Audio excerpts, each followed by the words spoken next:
네, 어제는 참 긴 하루였습니다. 다시 그 한국 사회를 생각해 볼 수밖에 없었습니다. 지난 25일날 토론회 때 잠깐 이야기해 보겠습니다. 군에서 동성애가 굉장히 심하다. 군 동성애는 국방 전력을 약화시킨다. 이에 동성애 반대하나? 반대하죠. 동성애 반대하시냐고 되묻습니다. 그렇죠 라고 이야기합니다. 박원순 시장은 동성애 파티도 서울시장에서 한다. 동성애 때문에 에이즈가 심각하다. 동성애는 분명히 반대하는 것이죠. 다시 말합니다. 답합니다. 저는 좋아하지 않습니다. 좋아하는 게 아니고 반대하냐 찬성하냐는 것이지 되묻습니다. 합법화 찬성하지 않습니다. 유력한 대선 후보 토론 간에 벌어진 혐오 선동과 발언이었습니다. 이러한 질문에 대해 토론 사회자 역시 제지하지 않았습니다. 다른 여타 후보가 침묵하는 가운데 신성종 후보가 동성애 문제는 찬성 반대할 수 있는 문제가 아니다. 성 정체성은 말 그대로 정체성이다라고 답했습니다. 이러한 내용이 대선 후보 토론회 전국에 방송되었습니다. 이것이 지금의 한국 사회입니다.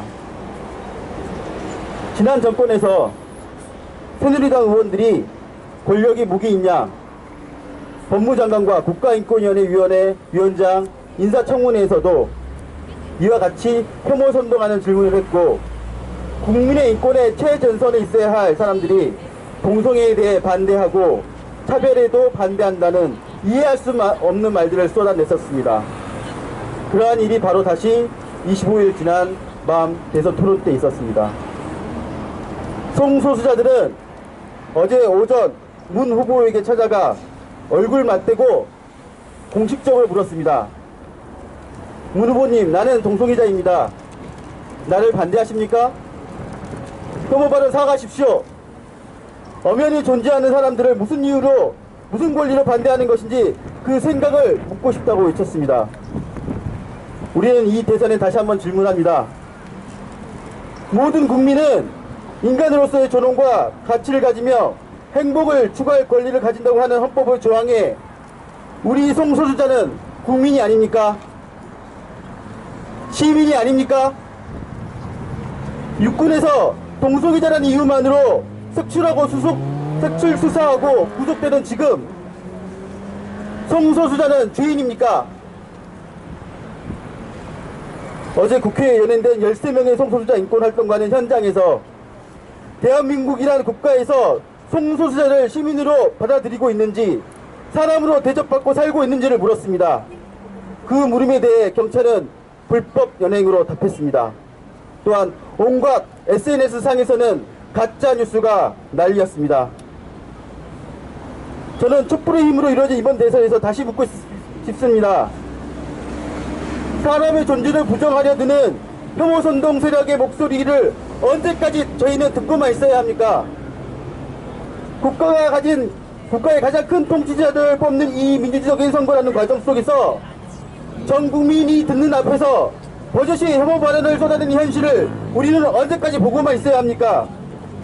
그 목소리 때문에 가슴 아프고 힘들어하는 사람들이 얼마나 많은지를 그들은 알고 있는지 다시 묻고 싶습니다.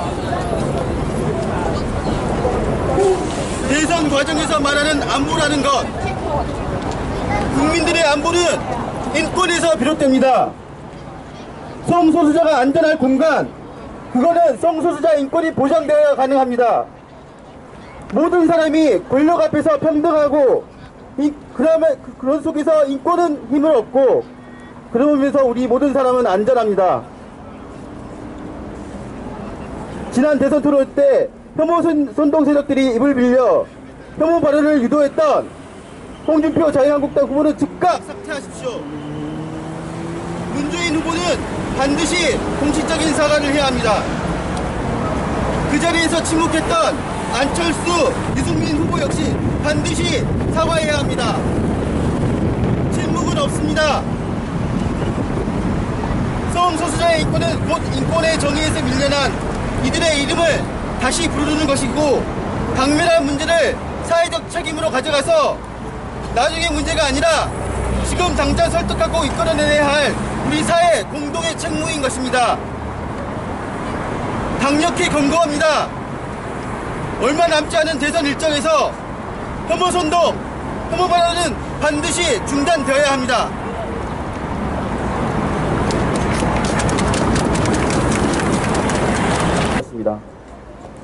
이러한 질문에 대해 토론 사회자 역시 제지하지 않았습니다.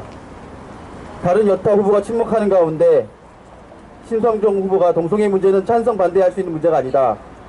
성정체성은 말 그대로 정체성이다라고 답했습니다.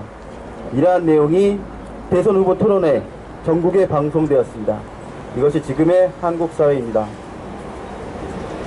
지난 정권에서 새누리당 의원들이 권력이 무기 있냐, 법무장관과 국가인권위원회 위원회 위원장 인사청문회에서도 이와 같이 혐오 선동하는 질문을 했고, 국민의 인권의 최전선에 있어야 할 사람들이 동성애에 대해 반대하고 차별에도 반대한다는 이해할 수 없는 말들을 쏟아냈었습니다. 그러한 일이 바로 다시 수사하고 구속되는 지금 성소수자는 죄인입니까? 어제 국회에 연행된 13명의 성소수자 인권활동가는 현장에서 대한민국이라는 국가에서 성소수자를 시민으로 받아들이고 있는지, 사람으로 대접받고 살고 있는지를 물었습니다. 그 물음에 대해 경찰은 불법 연행으로 답했습니다. 또한 온갖 SNS상에서는 가짜 뉴스가 난리였습니다. 저는 촛불의 힘으로 이루어진 이번 대선에서 다시 묻고 싶습니다.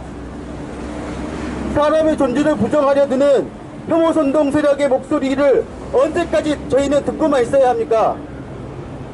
국가의 가장 큰 통치자를 뽑는 이 민주적인 선거라는 과정 속에서 전 국민이 듣는 앞 25일 지난 밤 대선 토론 때 있었습니다. 성소수자들은 어제 오전 문 후보에게 찾아가 얼굴 맞대고 공식적으로 물었습니다. 문 후보님, 나는 동성애자입니다. 나를 반대하십니까?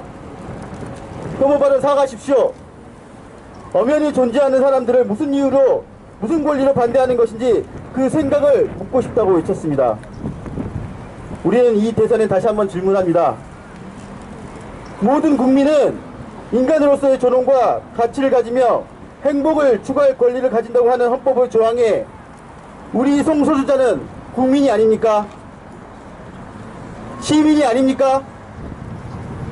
육군에서 동성애자라는 이유만으로 색출하고 색출해서 버젓이 혐오 발언을 쏟아내는 현실을 우리는 언제까지 보고만 있어야 합니까? 그 목소리 때문에 가슴 아프고 힘들어하는 사람들이 얼마나 많은지를 그들은 알고 있는지 다시 묻고 싶습니다. 대선 과정에서 말하는 안보라는 것, 국민들의 안보는 인권에서 비롯됩니다. 성소수자가 안전할 공간, 그거는 성소수자 인권이 보장되어야 가능합니다. 모든 사람이 권력 앞에서 평등하고, 그런 속에서 인권은 힘을 얻고, 그러면서 우리 모든 사람은 안전합니다. 지난 대선 토론 때 혐오 선동 세력들이 입을 빌려 혐오 발언을 유도했던, 네, 어제는 참 긴 하루였습니다. 다시 그 한국 사회를 생각해 볼 수밖에 없었습니다. 지난 25일날 토론회 때 잠깐 이야기해 보겠습니다. 군에서 동성애가 굉장히 심하다. 군 동성애는 국방 전력을 약화시킨다. 이에 동성애 반대하나? 반대하죠. 동성애 반대하시냐고 되묻습니다. 그렇죠 라고 이야기합니다. 박원순 시장은 동성애 파티도 서울시장에서 한다. 동성애 때문에 에이즈가 심각하다. 동성애는 분명히 반대하는 것이죠.